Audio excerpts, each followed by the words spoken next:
Hello, everybody. This is the Money Puzzle with Rocco Million Live. I'm your host, Rocco Million. I'm a disabled vet and investor, but most of all, I'm an American citizen. I'm a progressive that fights for freedom and justice and opportunity for all. American democracy, as I was led to believe.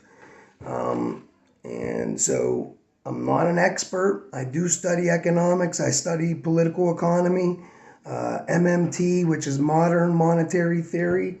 I've gone to a lot of conferences. I personally met with Bernie Sanders' economic advisor, Dr. Stephanie Kelton, and I've studied under all of these people on my own. Dr. Stephanie Kelton, Dr. Fidel Kaboob, Dr. Ellis Winningham, Dr. Bill Mitchell, Dr. Stephen Hale, Dr. Pavlina Chernova. There's a Dr. Randy Ray. There's a bunch of people, and they put this education out there for public consumption. It's heterodox economics. It's not orthodox. It's not mainstream. It destroys the mainstream lies and scare tactics that we were all brainwashed to believe about money and government. These lies we were brainwashed with, they were specifically designed to keep us all divided and opposing public policy that really would help us all. But how do they get good people to oppose things that would help everybody? And they have to do it by, obfuscation. They obfuscate the truth. They make everything confusing. So, regular people can't really analyze the financial system, the monetary economy, and they can't hold our lawmakers to account because they don't really understand what's going on, and that's by design. But really, when you break things down with MMT destroys those lies and scare tactics with just simple logic and easy to verify legal facts. I believed like everybody else until MMT, demonstrated that I was wrong. And, I started researching MMT to debunk it because I thought this can't possibly be right. I was led to believe my whole life a certain set of economic facts that, I come to find out are not only wrong and counterproductive, but they're sadistic and unnecessary. And so when you first find out this stuff, it has a tendency to kind of give you a headache. Your head feels like it's going to explode. No one wants to believe that they had been supporting evil policy. So, but anyway, you don't got to be an expert to participate in our democracy. If only experts were allowed to participate, it wouldn't be a democracy. It's really up to us. So that's what I do. With the Money Puzzle, we're going to be talking about the economic phenomena that is the foundation for everyday life in America, because every problem in society has its roots in bad economics. And the solutions are only found in our operational reality, MMT, macroeconomics. Okay, so this is what we're going to be focused on, guys. And I can't wait to start talking about more of these issues with you. Thanks. Hello, everybody. How's everyone doing tonight? Thank you for joining us for another edition of our Operational Reality with Rocco Million Live. Today I've been in a ongoing thread for a few days now talking about, our proxy wars and for-profit imperialism. And, still so many people just, refuse to look at our history. They completely ignore our reality, our history, and and it's our job to make them confront our reality and take a position, deal with that reality, so that we can overcome cognitive dissonance and start to change things. So tonight I'm going to focus on, some links. You'll see them in my in the heading of this stream, from WikiLeaks, Vault 7, and some articles that are talking about the leaks that are in that disclosure, Vault 7 from WikiLeaks. And so I'll read a little bit from them, those links specifically. But, first I want to talk about this lady. And, I gave her a bunch of, facts and hard data, simple logic. And it's hard to deny that, because at first she was trying to tell me I was completely wrong, and she was gun out. And after I told her this, of course, we always get this. Then she started to talk and say, "Oh, well, you're right in general, but really, and then she'd give me excuses." So, I'm going to read my response to her first. So I was like, she was saying, yeah, Pol Pot in Cambodia was real, blah, blah, blah. They did all kind of horrible things. And Pol Pot just came out of nowhere. He existed, So I said, wow, Pol Pot didn't just rise to power. This was America's right-wing proxy in the region. We needed to shut down the Ho Chi Minh Trail that weaved back and forth between Cambodia and Vietnam the entire length of the country. So as a tactical matter, Pol Pot was vital to our war effort in Vietnam. That's why we teamed up with this right-wing dictator and, turned our head and ignored tons of human abuses, human rights violations. And we even, so as a tactical matter, though, Pol Pot was vital to the war effort in Vietnam. So we not only armed, trained, and funded Pol Pot, we turned a blind eye to countless human rights violations, and the CIA actually started an airliner, America Air, that was used to help the right-wing militia traffic drugs to raise revenue off the books, because, Congress wouldn't appropriate for a lot of these proxy wars. We weren't supposed to be, that was an illegal proxy war in Cambodia at that time. So, the CIA actually made an airliner, American Air. It was fake. It was just a front to help traffic drugs. I mean, this is what we do. So it's a well-documented pattern this is what we do. It's well-documented history. I did a very cursory search, very easy, on Facebook even. I didn't even do it on regular internet. And I pulled up tons of information. So in this day and age, in this information day and age, there's no reason for anyone to deny a fact. You got to go out and seek out the other side of a issue. Actually, you got to seek out all sides of an issue. If you're only looking at Western media, you're not getting the whole story. So that should be, obvious, but we need to say it, and we need to keep saying it until people start to get the picture.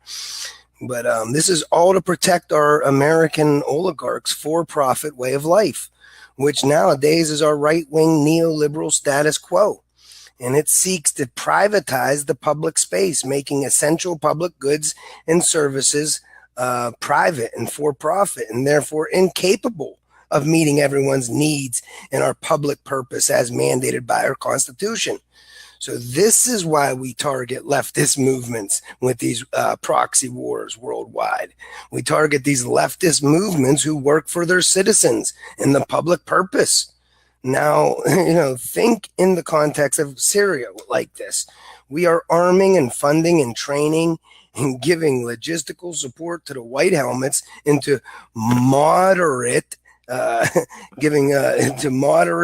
opposition forces. So do you think them guys are the good guys? You know what I mean?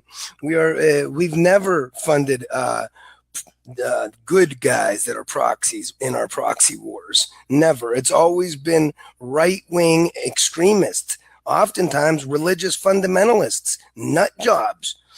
So, that's the case. So why would it be any different in Syria now? That's the deal. There's no moderate state opposition. Who the Syrian people say, this opposition that we are arming and funding, we call them the white helmets. The Syrian people say that this is the religious right-wing foreign invaders that terrorize the free democratic Syrian people. That's what they're saying. When Tulsi Gabbard went down there, and showed them the pictures of white helmets, they didn't even know the term white helmets, but they recognized the pictures.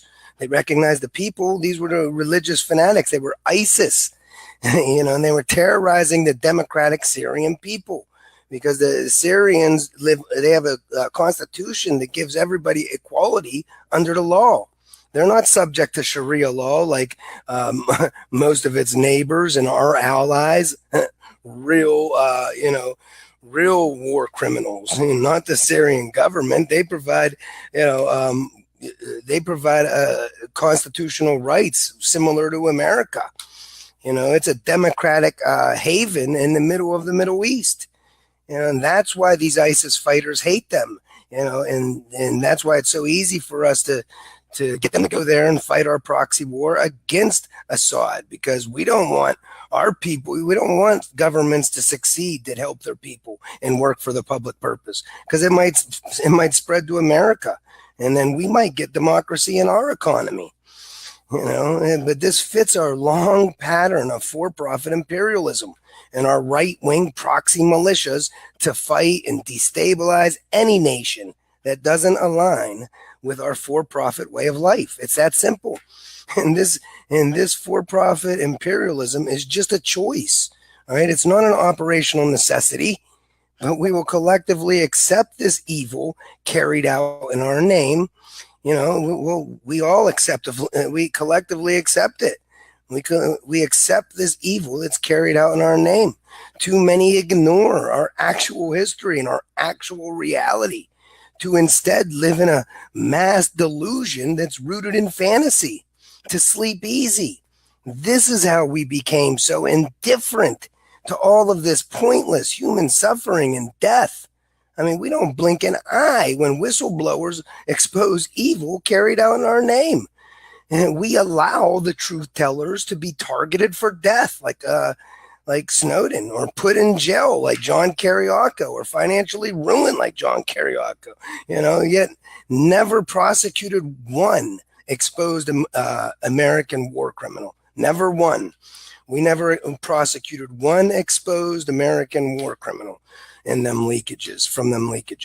And to add injury to insult to injury, we actually promoted those people. All the people that did wrong, they did evil in our names, we promoted them. Yet we put people like John Kiriakou in jail. We want to kill Snowden. and John Kiriakou, the only man to expose our nation's torture program, literally he's the only one to do time over that torture program for exposing it. The director of that torture program, Gina Haspel, they called her Bloody Gina in the intelligence community because she enjoyed to torture people. This is how she's known in the intelligence community. Now she runs the CIA because Obama didn't want to dig up old stuff by prosecuting her. Yet he had no problem digging up that past to lock up American hero, CIA whistleblower John Kiriakou, and 6 others just like him, which is more than all whistleblower prosecutions by all previous presidents combined. Yet the mainstream thinks that Obama was a progressive. We collectively ignore WikiLeaks, which has clearly exposed and documented everything I'm saying. We ignore it so we can protect our delusion and sleep easy. Well, you know what? I, for one, will make everyone confront and answer for the brutality of our reality when I destroy their mainstream narratives and lies and scare tactics with the simple logic of our actual operational reality and historical facts. People are forced to take a position. And now they will re-examine previously held beliefs and positions, through the lens of our actual reality. This is how we overcome cognitive dissonance, to unite in solidarity and collectively force our public purpose and domestic tranquility as mandated by our social contract, the Constitution. That's why I do what I do. I just got off of work. I was working all day. I'm tired. I got my son Rosario here. I don't care. I had to come on to talk about this. We all have, and a little bit about myself. I'm just a disabled veteran. I'm a high school dropout. I'm not an expert. I'm not a PhD. I'm an average American citizen who is simply trying to participate in our democracy. And because that's everybody's civic and moral obligation, to help self-govern, to participate in our democracy. That's the only way democracy even works. If only experts and PhDs were allowed to participate in our democracy, not many people would be participating in our democracy at all. That's not democracy at all. So but we do have to, everyone needs to participate in our democracy, and we have to effectively participate in our democracy. And the only way you do that is by learning our actual operational reality. And this, then you can destroy the mainstream narratives and myths. Then you're living in reality. And so you start to re-examine previously held positions and beliefs, and through the lens of our actual reality. So now your delusion's blown up, and now you're seeing things for what they are. That's how we get through cognitive dissonance. Like when I learned about our targeting 5% unemployment, I got an A in the class. I was in college. I got an A in this macroeconomics class. Didn't even think about what it meant. I just accepted it. It wasn't until I started to really think about what that meant that I started to re-examine previously held positions and beliefs. Mind you, I come from a right-wing background. I voted for George W. Bush twice, when I was in the Navy, so the only reason I'm a progressive now is because I kept on re-examining previously held positions and beliefs as I got new information.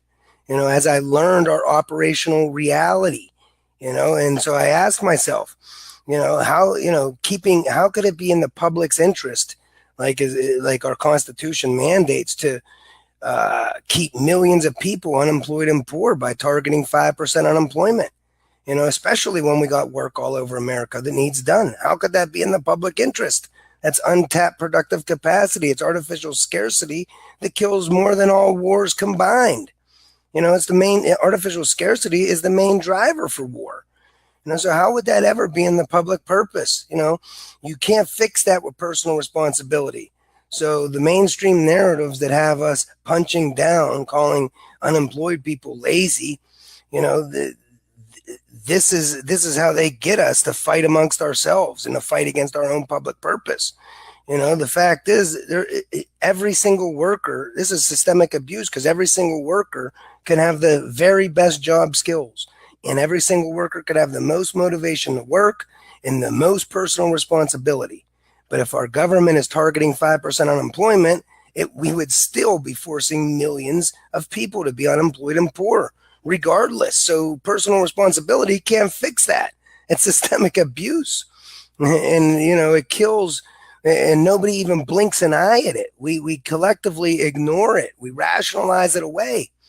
And so we become indifferent to all the pointless human suffering that results, from millions of people being forced to be poor and unemployed.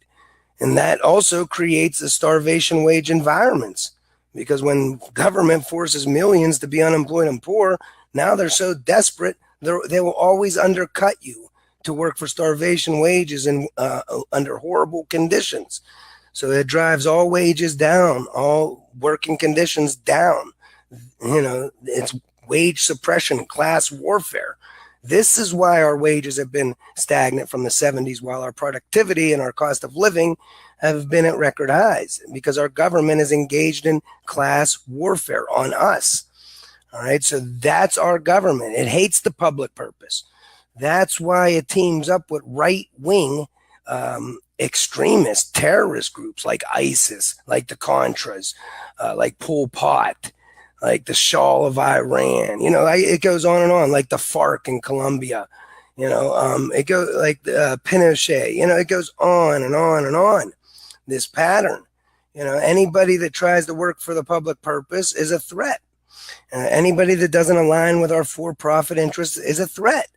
And so we empower these right-wing militias, these right-wing, oftentimes religious fundamentalists, to fight our for-proxy war, to destabilize whole regions of the world, so that we can then justify even more for-profit imperialism.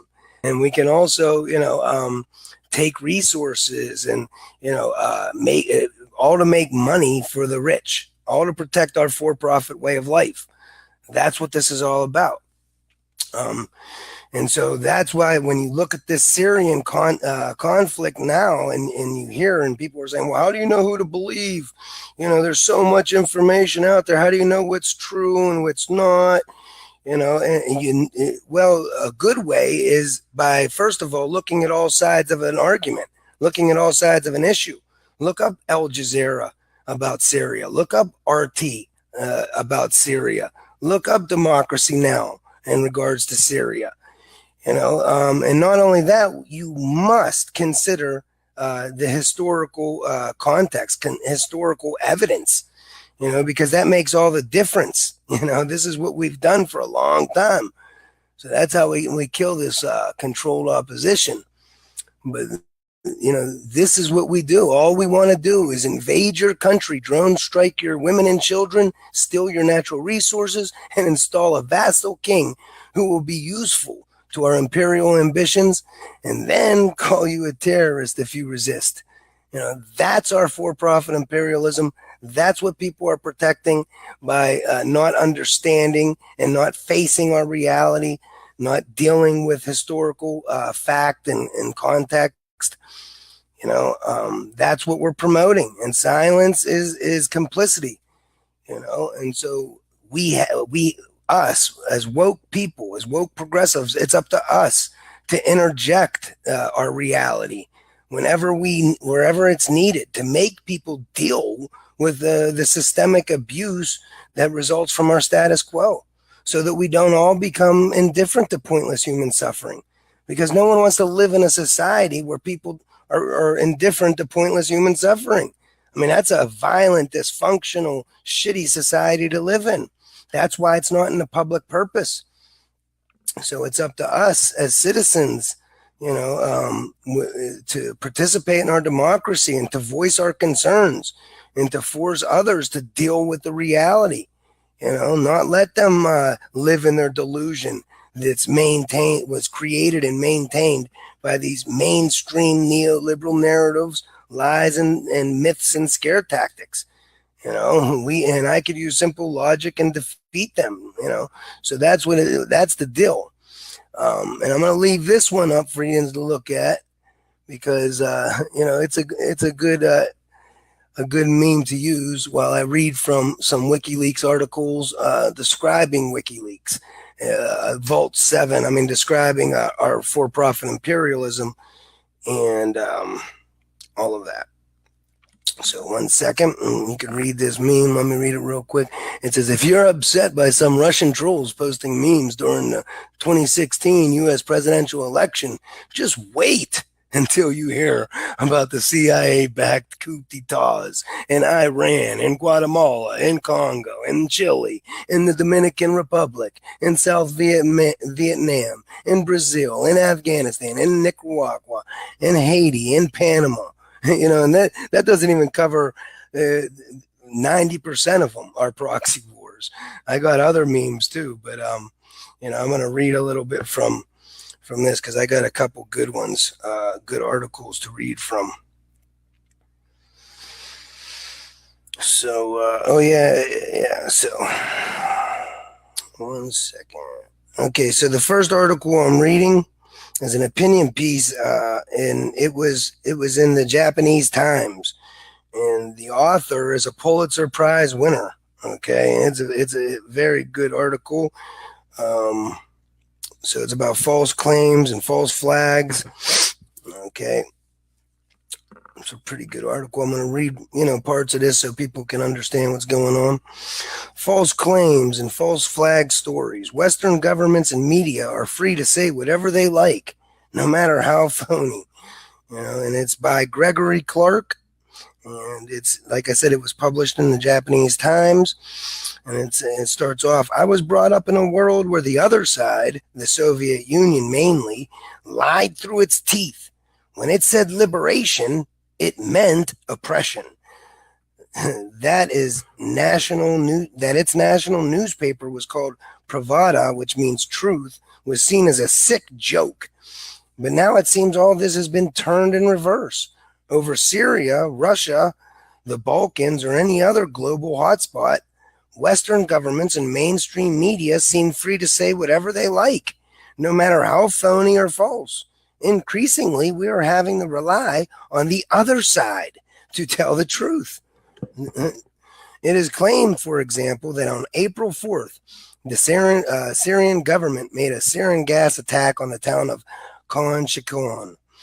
This alleged atrocity was then used to justify the April 6th U.S. cruise missile attack strike on the El Shait Air Base in western Syria.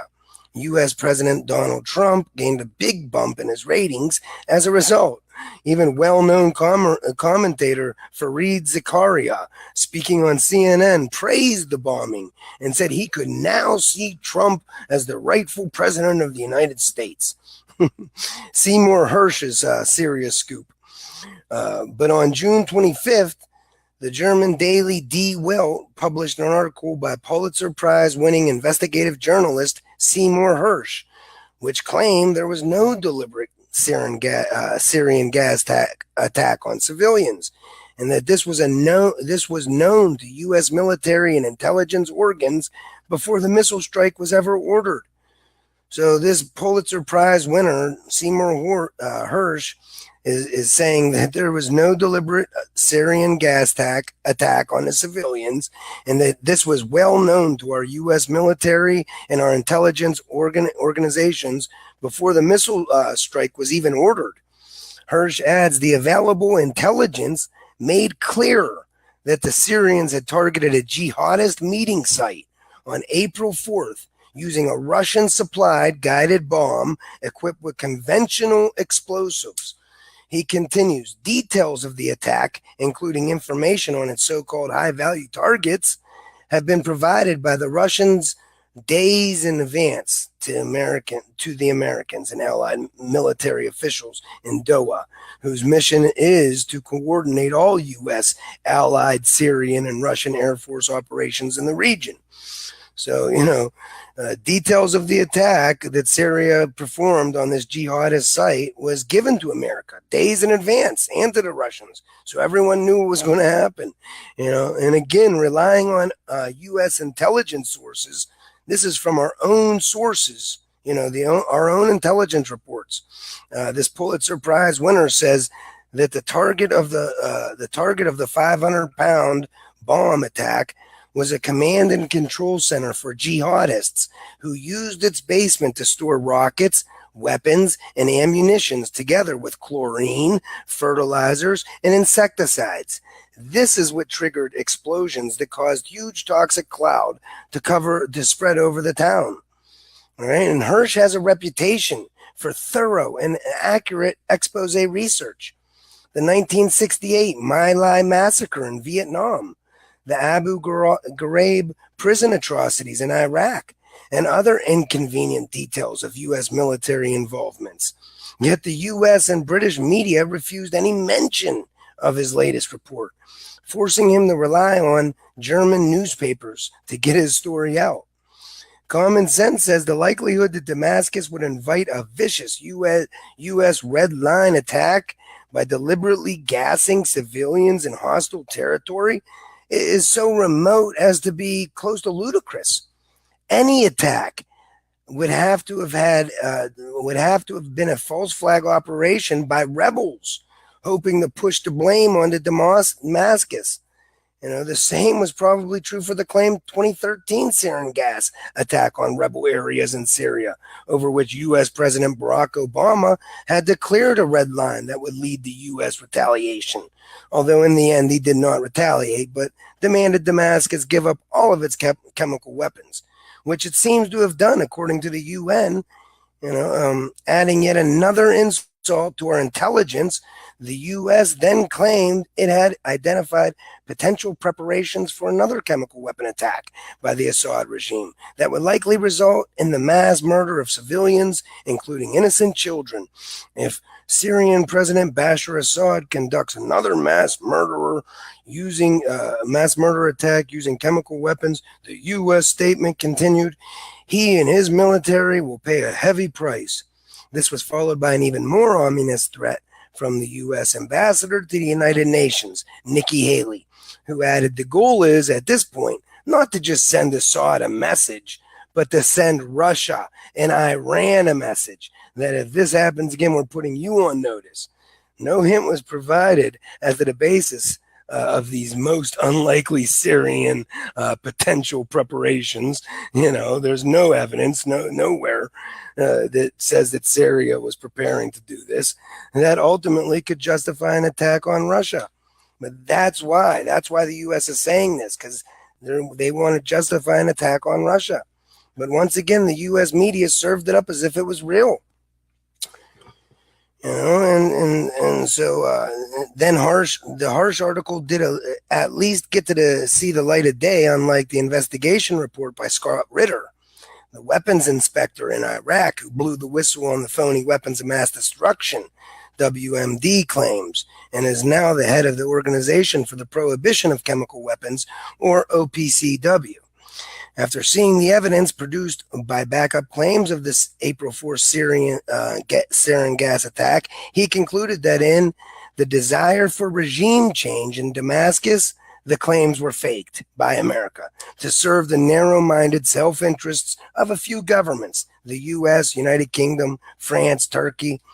His take on the situation can be found there. There's a link in this thing. So, long history of false flag ops. The April 4th incident is just the last in a long list of false flag or false claim incidents used to justify the aggressive use of U.S. power. They began back in the 1960 with the Operation Mongoose in Cuba, the fake 1964 Tonkin Gulf incident of the coast of Vietnam claimed weapons of mass destruction in Iraq, and now we see in Syria. We also see the easily refutable campaigns that demonize alleged enemies, Russia especially.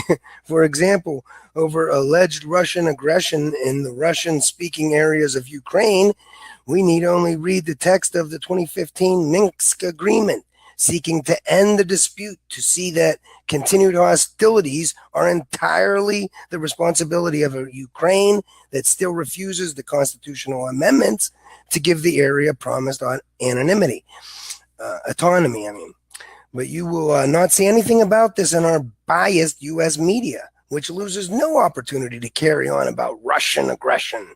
All right? Equally alarming is the way the biased U.S. media now accuse the foreign media seeking to correct the falsehoods and bias of our mainstream media, and deserving that our mainstream is deserving of suppression. The RT, Russia Today channel especially gets demonized by our mainstream media. So, that's especially crazy too, because like I always say, I watched Director Clapper. He came on CNN and he was bitching about WikiLeaks, and he was saying how dangerous and irresponsible and unprofessional WikiLeaks was, because they just release anything, and they don't care about the consequences, and he was saying our journalists, on the other hand, they're responsible. They don't release anything that's sensitive like that without running it by the CIA and NSA first and getting our okay first. So Director Clapper, who in the mainstream, who always say RT, Russia Today, is a propaganda wing of the Kremlin, Director Clapper just admitted that that's just projection. That in reality, it's our mainstream media who is corporate owned and state run. Our journalists, Fox, CNN, MSNBC, they do not run stories unless it is approved by our intelligence community. That's what he just said. That's his big gripe against WikiLeaks, because they don't do that. So that, and people, no one ever, I don't even think anybody caught that segment or caught what it meant, because no one ever talked about it. This is what I mean. We ignore reality. And we rationalize away the systemic abuses that result from that status quo. And then we become indifferent to the human suffering and death. And so this is why we gotta point this stuff out. WikiLeaks is beyond reproach. This is truth, and they're the only news organization that never had to print a retraction. Yet they've been drugged to court numerous times over frivolous things, and still they've won every case. They have never had to print a retraction, unlike our mainstream media, who has to do this all the time. Okay, so now I'm going to go and I'm going to read this story here about the Syrian constitution. This is from last year. This was from last year, but it's a pretty good one. So let me just see. Yeah. Syrian rejects Russian draft constitution. All right, that's the heading of the story. It's from the Duran. Syria rejects Russian draft constitution. Syria will not surrender her secular way of life. Okay, that's what I'm telling you. It's a democratic nation, all right, in the middle of the Middle East, in the middle of Sharia law countries, like our allies, like Saudi Arabia, for instance, right-wing governments like Saudi Arabia, right-wing governments like Israel. Those are our friends, and we hate, governments, leftist governments like Syria that works for its people. They guarantee everybody equality under the law. They refuse to make their people subject to Sharia law. And so, our government understands that that's their ticket to get in there. That's how they get in. That's their weak spot in Syria. They can, appeal to the fundamentalist right-wing extremists, the religious nuts on the right, and get them to be their proxies to fight Assad and destabilize their government. It's ultimately a big proxy war against Russia and democracy and the economy. But anyway, it says, as we widely expected, the Syrian Arab Republic has rejected provisions of the Russian draft constitution for Syria, calling for autonomous communities in Syria, including for Kurdish regions. According to El Masar News, Syrian envoy to the UN and Syrian representatives to the Azteca peace talks, Dr. Bashar Jaffer, said, it's completely unacceptable for a group of people to decide to create a statelet and call it federalism. This statement is fully in line with earlier Syrian statements.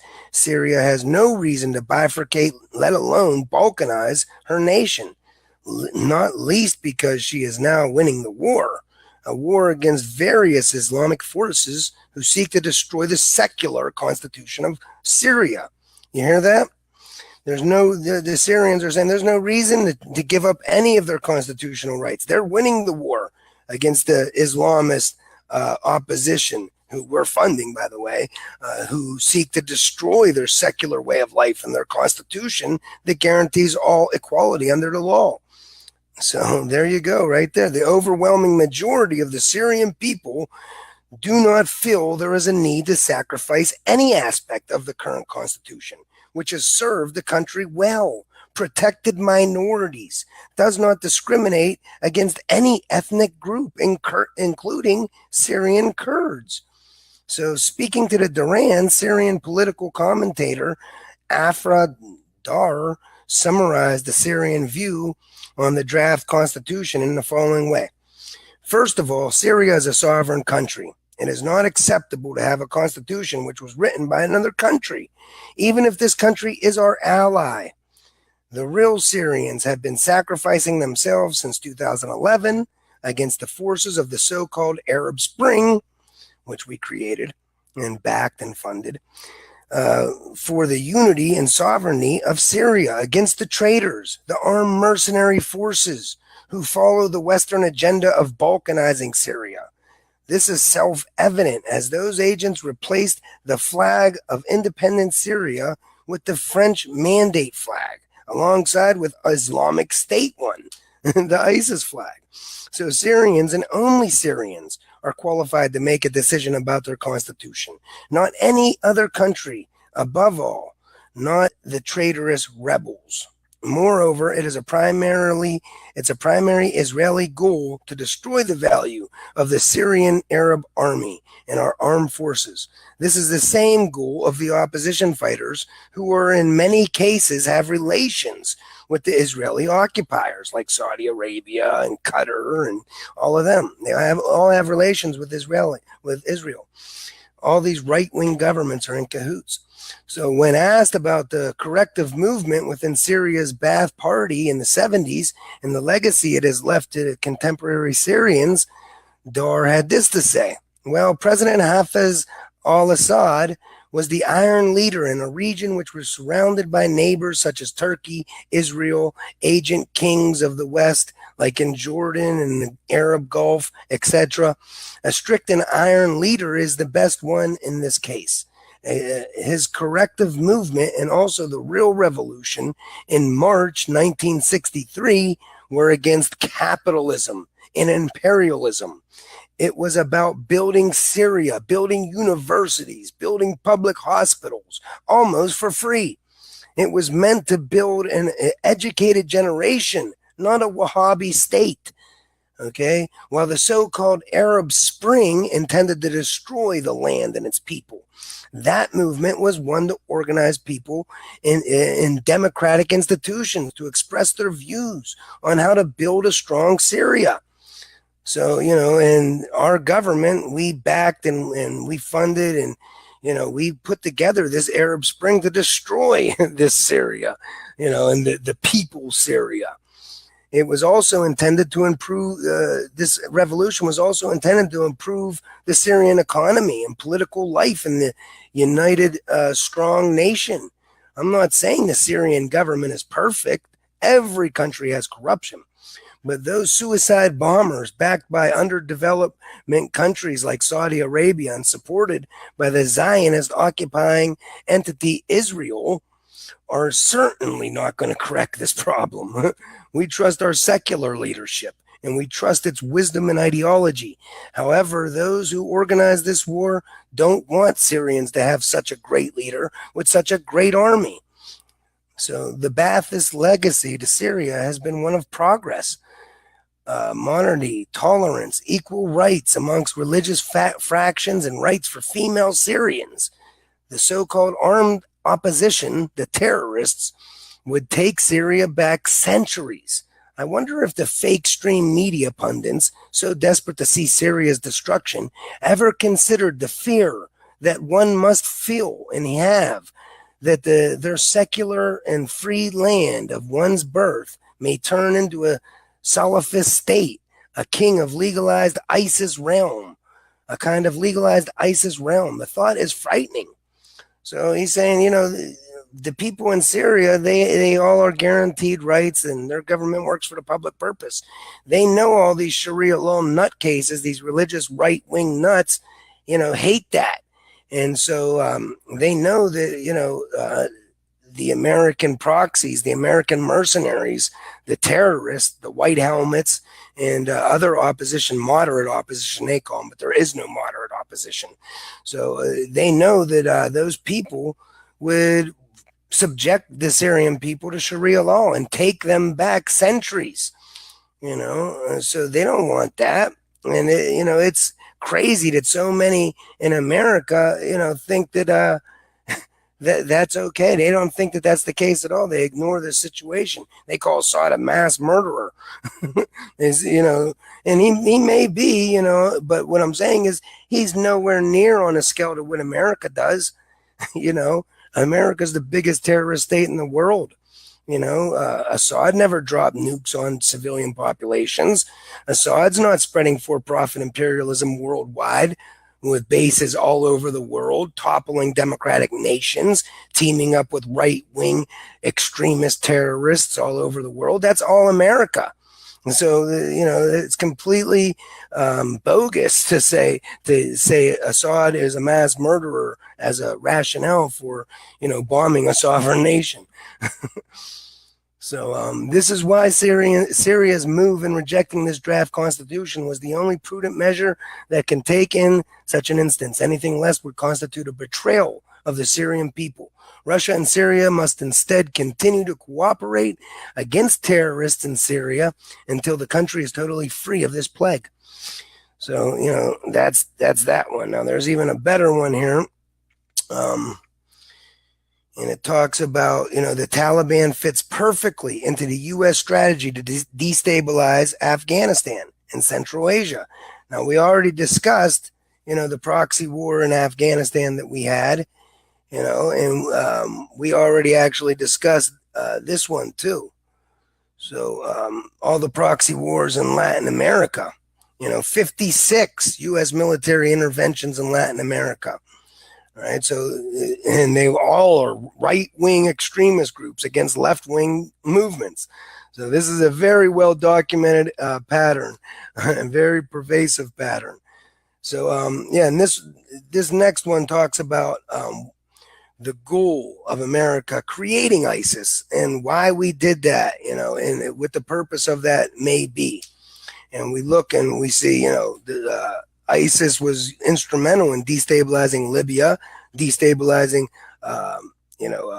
Afghanistan, destabilizing Iraq, all these places, and then getting us support to go for another for-profit war, and then putting in puppet dictatorships in these countries. So anyway, this is from Sputnik International. The Taliban fits perfectly into U.S. strategy to destabilize Afghanistan and Central Asia. So it says the emergence of the Taliban was facilitated by the U.S. and its allies, who tried to use the terrorist threat to maintain their control over the Central Asian region while simultaneously posing a challenge to America's geopolitical competitors, Russia and China, Afghan experts told Sputnik. The Taliban, a radical Afghan Islamic organization, was created by the U.S. and its allies to maintain control over Central Asia and pose a challenge to Russia and China. Experts told Sputnik Afghanistan, assuming that Pentagon war planners are not really interested in destroying the terrorists. See? So what they're saying is we created ISIS, just like we created the Taliban, and we brought Osama bin Laden to the White House and called them freedom fighters. We created ISIS, and we could have took them out easily, and we're going to get into that. The Taliban was created by the West and the countries neighboring Afghanistan. A military expert and Afghan paramilitary men told Sputnik the main role in creating the Taliban was played by Pakistan and Arab Gulf countries. Azami said that if Washington had truly planned to eradicate the terrorist organization, it could have done it at the very beginning of the conflict, especially given the fact that Pakistan at the time was America's close ally. According to the Afghan paramilitary men, the U.S. also facilitated the emergence of Osama bin Laden. We know that's a fact, who later became a thorn in the side for Americans and whom they destroyed with the assistance of Islamabad. Azami underscored that if the U.S. and its regional allies were really interested in bringing an end to the war with terrorists, that it would have never lasted this long. We could have completely wiped them out. Afghan General Abu Vahid Takat echoes Azami's sentiment. He says the Taliban is the project of the U.S. and Great Britain, he suggested, speaking with Sputnik. The general called attention to the fact that initially the terrorist organization was located in the south of Afghanistan. If the Americans wanted to destroy it, they would have put an end to it in the south instead of forcing them to go up north, he suggested. The purpose of the U.S. military presence in our country is not a war on terrorism, but penetration into neighboring countries in Russia. Let me say that again. The purpose of the U.S. military presence in our country, Afghanistan, is not war on terrorism, but penetration into neighboring countries in Russia. It's about for-profit imperialism. So another Alaqual Ahmadikal, a military analyst and retired general from the Afghan Air Force, surmised that the Taliban was part of the U.S. strategy aimed at destabilizing the region. According to Amikal, the Taliban's presence in Afghanistan and Central Asia in general has always fit into the Pentagon's plans. He recalled that in 2004, the Taliban popped up in Sharchino district and the war resumed. The U.S.-led coalition deployed about 150,000 troops in Afghanistan. And by 2014, the war had intensified with the Taliban obtaining more resources and more weapons. Although the terrorist organization was far from being destroyed, Washington announced that it was going to withdraw its troops from the country. So it was not about destroying. It was never about destroying the Taliban. They left when they went in when the Taliban was marginal and localized, and they left when the Taliban had more resources, more weapons, more land. So the Americans said they had trained the Afghan military, and they would now fight on their own. Amikal noted. In fact, this was not the case, as the Afghan military did not have even enough weapons to fight. Okay, as a result, the Taliban continued to gain ground in Afghanistan, the military analysis pointed out, adding that in 2015, the situation further deteriorated with the emergence of Daesh, ISIS, and the Haqqani Afghan guerrilla insurgent group in the region. Remember, this is another one that I talked about with the CIA whistleblower, John Kiriakou. Haqqani was another one that we brought to the White House and called a freedom fighter. He's the main guy of ISIS. How much more proof do you need that we created them? And now we're funding them to send them into Syria to destabilize Syria, just like we sent them into Libya and destabilize Libya, just like we used them to destabilize Iraq. It's all about proxy wars against Russia and China and Iran.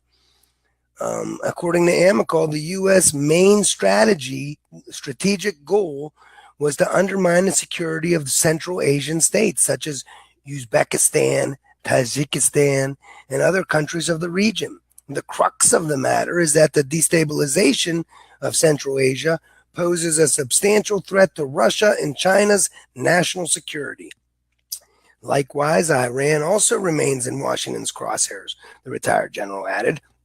Early August 22, The Intercept's Ryan Grimm wrote that shortly after the U.S. invaded Afghanistan, the Taliban tried to surrender. However, Washington turned them down repeatedly.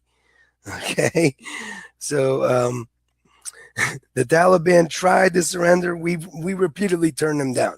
We wanted them there creating the terrorist threat so that we can get public support for more for-profit war.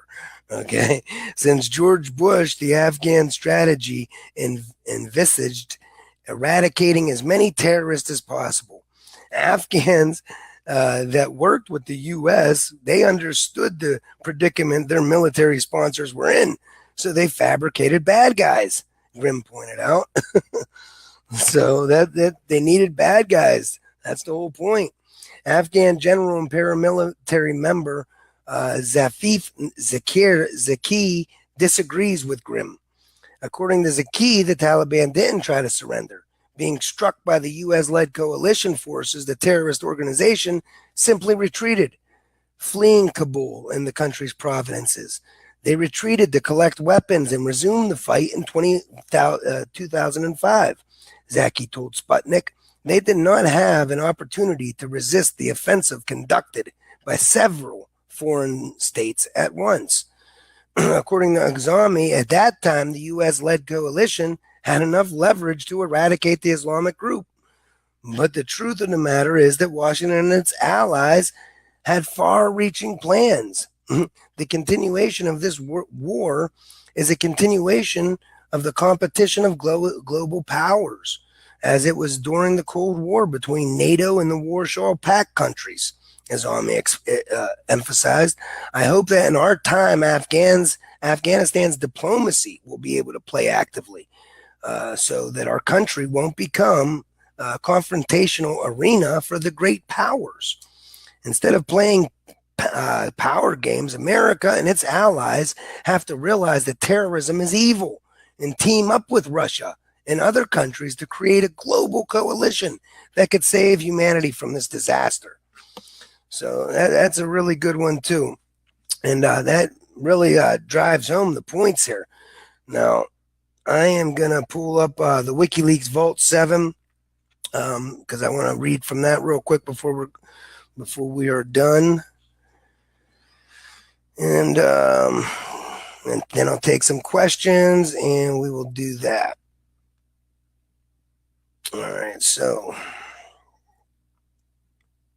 let me see. Oh, yeah, there's also a video on there of John Kerry saying, it was leaked, but of him admitting that, we wanted ISIS in the region. We made ISIS. All right, so watch that too. And also my interview with John Kiriakou, the CIA whistleblowers in there.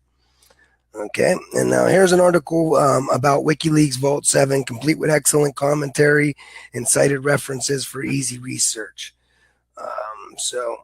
And also, you know what, I'm going to skip that one and just go to the WikiLeaks actual article. All right, now here's what I said about it. This is the holy grail of truth. This is the source all the above articles are referencing. This is a link for WikiLeaks Vault 7. It's filled with facts about our proxy wars in the Middle East, especially Syria, as well as tons of other stuff that proves what I'm saying is well-documented reality. It's just a big secret, the elephant in the room. This is stuff not to be talked about in front of polite company. But sorry if the brutality of our reality makes you feel uncomfortable. Sorry if these facts shatter your delusions. So now you can't sleep easy because you have to admit the evil being conducted in our name now. So you no longer are indifferent to all the pointless suffering and death caused by us and our collective acceptance of our tyrannical government. That's cognitive dissonance. But we got the cure for that cognitive dissonance. It's the simple logic of our reality, and it's the forcing people to confront that horrible reality instead of denying and rationalizing away the suffering and death resulting from all the systemic abuses that go with our status quo. All right, so here is the WikiLeaks article, and this is Vault 7. It is huge. All right, so, but yet our media completely ignores this. And other people who think that the white helmets are the good guys and Assad is the bad guy or pushing for regime change in, Syria, they completely ignore this. This is the only truth, the only fully true news site in the world, okay, that releases truth. You ignore this at your own peril. Again, all this stuff I got with very cursory searches. It's not easy. I mean, it's not hard. Anybody can look this stuff up and understand this. You got to seek out the other side again. But anyway, press release. Today, Tuesday, 7th of March, 2017, WikiLeaks begins its new series of leaks on the U.S. Central Intelligence Agency codenamed Vault 7 by WikiLeaks. It is the largest ever publication of confidential documents on the agency. The first full part of the series, Year Zero, comprises 8,761 documents and files from an isolated high-security network situated inside the CIA's Center for Cyber Intelligence in Langley, Virginia. It follows an introductory disclosure last month of CIA targeting French political parties and candidates in the lead up to the 2012 presidential election.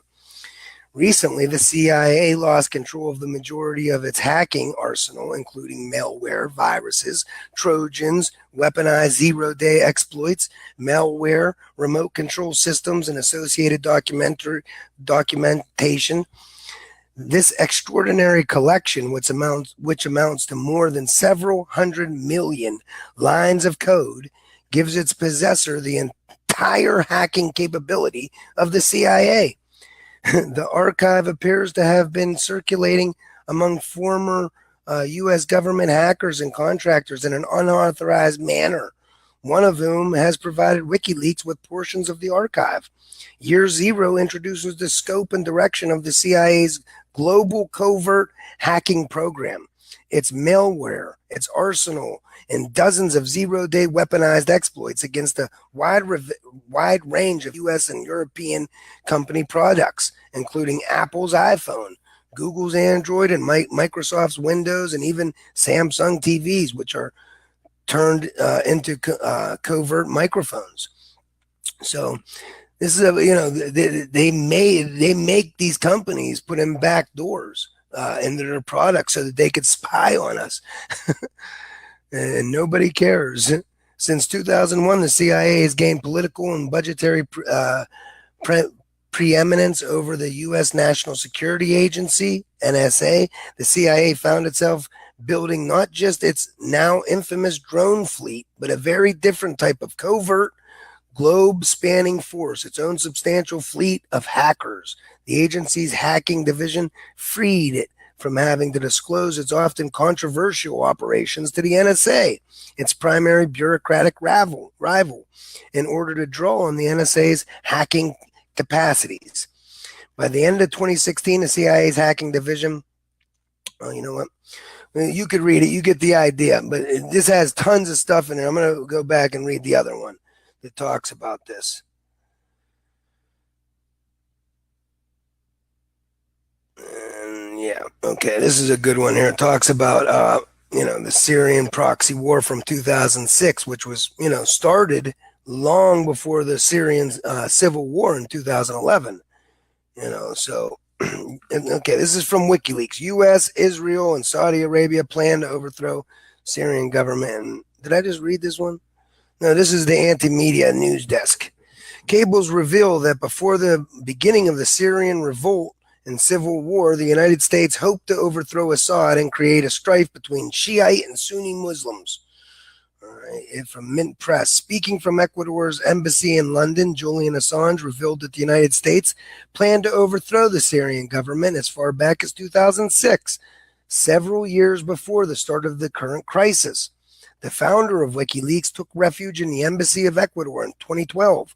The premises remain under siege 24 hours a day by a large team of police to prevent Assange from ever stepping foot outside at a cost to taxpayers that now exceed $12 million. That part's bogus because taxes don't fund spending. So the ongoing threat to his freedom hasn't kept Assange from continuing his work revealing the dirty secrets of the world governments. His latest revelations come in an interview with RT in support of his new book, The WikiLeaks Files, published last month. The United States and its allies in the Middle East, including Turkey and Israel, have been frequently accused of contributing to the ongoing destabilization of Syria in the wake of the uprising and subsequent civil war, which began in 2011. But according to cables from the WikiLeaks archive, discussed in the Syrian chapter of the Assange's book, plans to deliberately destabilize the region go back as far as 5 years further.